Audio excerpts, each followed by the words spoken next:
कभी कभार सोचता हूँ कि यार किसी को क्या सूझी होगी कि चलो चलते हैं उस वाले पहाड़ पे चलते हैं, वहाँ पे चलकर अपना घर बसाते हैं।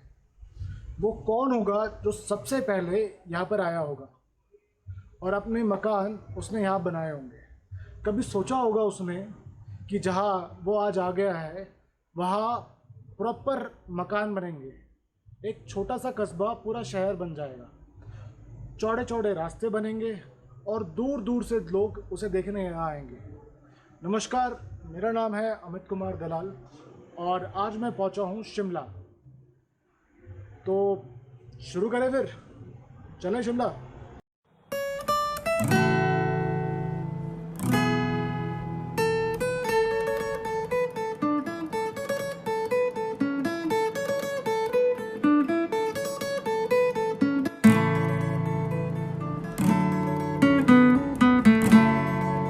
दिल्ली से शिमला का सफ़र लगभग 350 किलोमीटर का है। पहुंचने के कई तरीके हैं। उनमें से सबसे बेस्ट तरीका है कि दिल्ली से ट्रेन पकड़ो जो आपको कालका तक छोड़ेगी और वहां से टॉय ट्रेन लेकर शिमला तक। अगर आप किफ़ायती ट्रैवलिंग करना चाहते हो तो आप चंडीगढ़ या कालका से बस पकड़ के भी शिमला तक पहुंच सकते हो।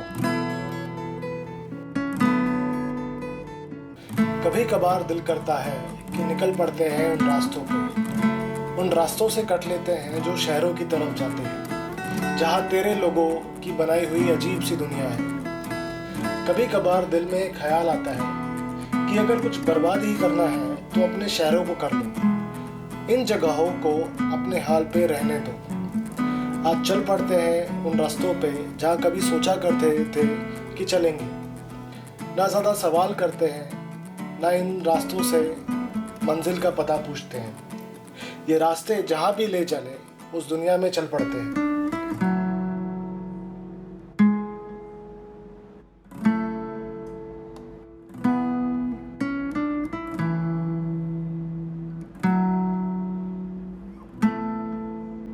शिमला 7 पहाड़ों पे बसा हुआ एक शहर है जिसका सबसे हाईएस्ट पॉइंट है जाको हिल्स, जिस पे स्थित है यहाँ का सबसे famous temple Shri Hanuman temple जाको।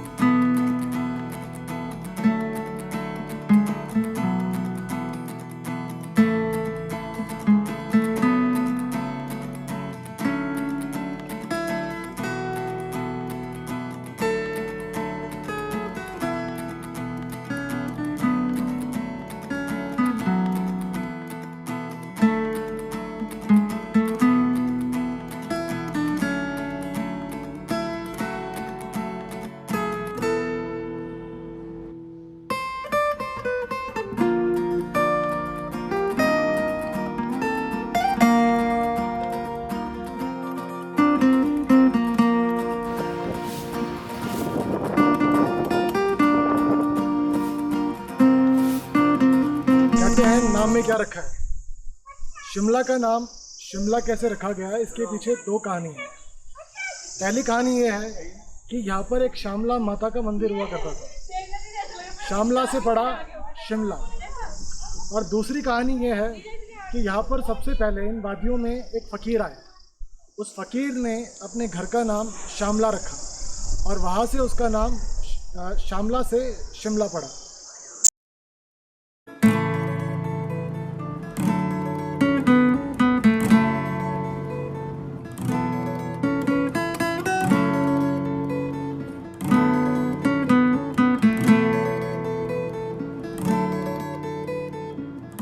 कहते हैं 1950 के आसपास एक साधु नीम किरोली बाबा यहाँ आए थे। उन्हें यहाँ की सुंदरता इतनी अच्छी लगी कि यहाँ 10 से 15 दिन रहने का निश्चय कर बैठे।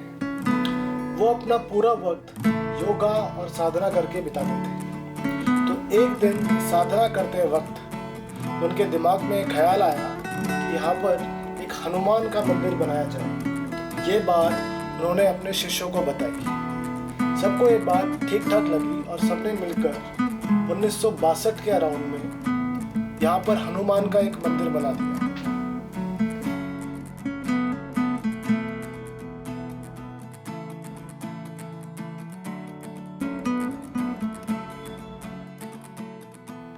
पता है, बात किसी तीर्थ स्थल, मंदिर, मस्जिद या गुरुद्वारे की नहीं, पर जो शांति यहाँ महसूस होती है उसकी बात एकदम अलग है। चारों तरफ ये ऊंचे ऊंचे पेड़, एक तरफ से दिखता ये पूरा शिमला का शहर, आपके पैरों के आसपास भटकती ये अनगिनत गैलरियाँ। अच्छा लगता है यहाँ आकर, सुकून मिलता है।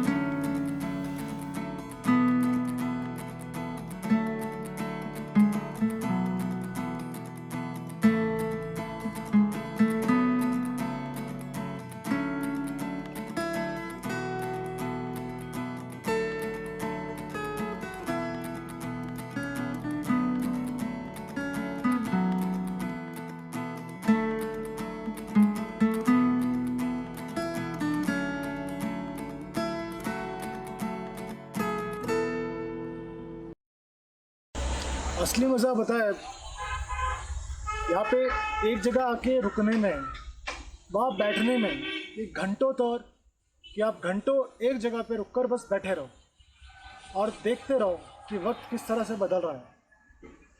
यही तो होता है यार रिलैक्सेशन।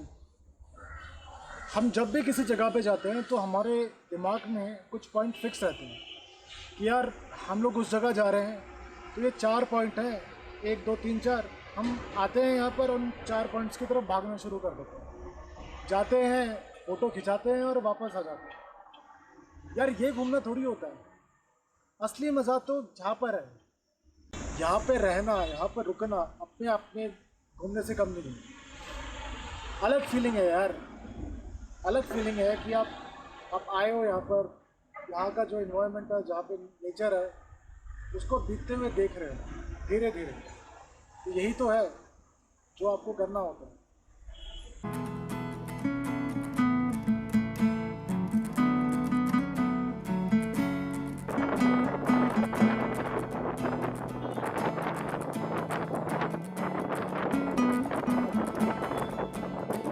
आपका नाम क्या है?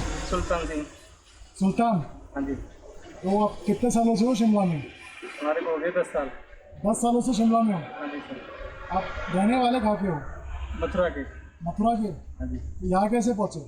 बस भाई आ गए, हम भी आ गए फिर। ये जगह आपको कैसी लगती है? एकदम बढ़िया, जन्नत। जन्नत? हाँ जी। बेटर है ना? बहुत बढ़िया।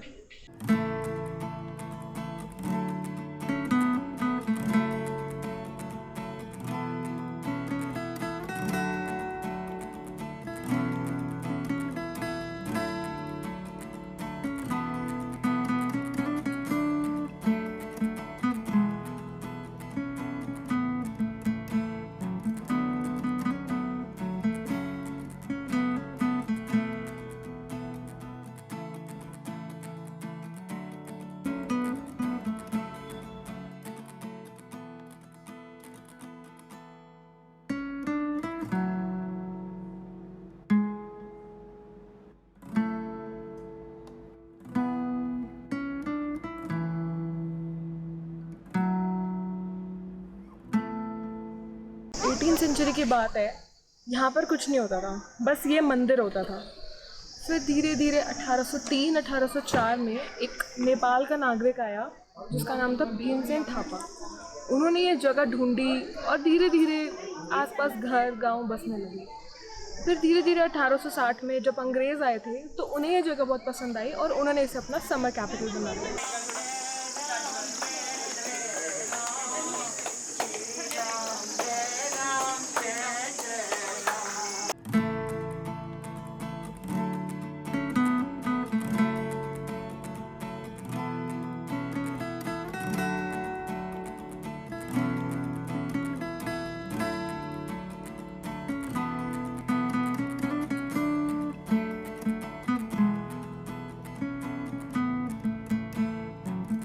इस जगह की एक और कहानी है।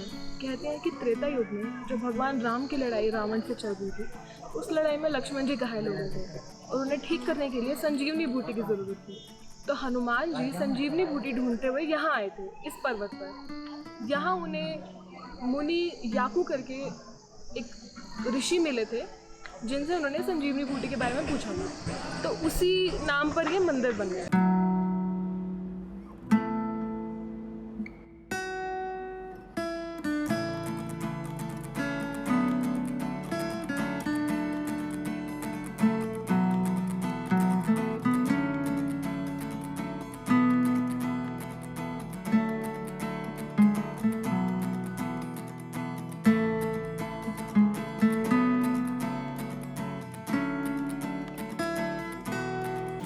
जब भी अपने दिल की खिड़की में झांका तो अपने आप को कुछ और ही पाया। वो जो रोज़ जिया वो शायद मैं ना था, जिसको शायद लोगों ने बनाया और वक्त आने पे उन्हीं लोगों ने ठुकराया। जो था ही नहीं वैसा मुझे दिखाया, उन जैसा दिखने पर उन्हीं लोगों ने मुझे ठुकराया। जब भी अपने दिल की खिड़की में झांका तो अपने आप को कुछ और ही पाया। उन बातों से अलग पाया जो मेरी थी ही नहीं और जो शायद मैंने कभी की भी नहीं। वो सही और गलत वाली दुनिया से अपने आप को कोसों दूर पाया। जब भी अपने दिल की खिड़की में झांका तो अपने आप को कुछ और ही पाया। तो मिलते हैं किसी और शहर, उस शहर की कहानियों के साथ। जब तक के लिए बाय बाय। अगर आपको मेरी शहर और उससे रिलेटेड कहानी अच्छी लगती है तो मेरे चैनल को सब्सक्राइब कर सकते हैं, शेयर कर सकते हैं, लाइक कर सकते हैं। धन्यवाद।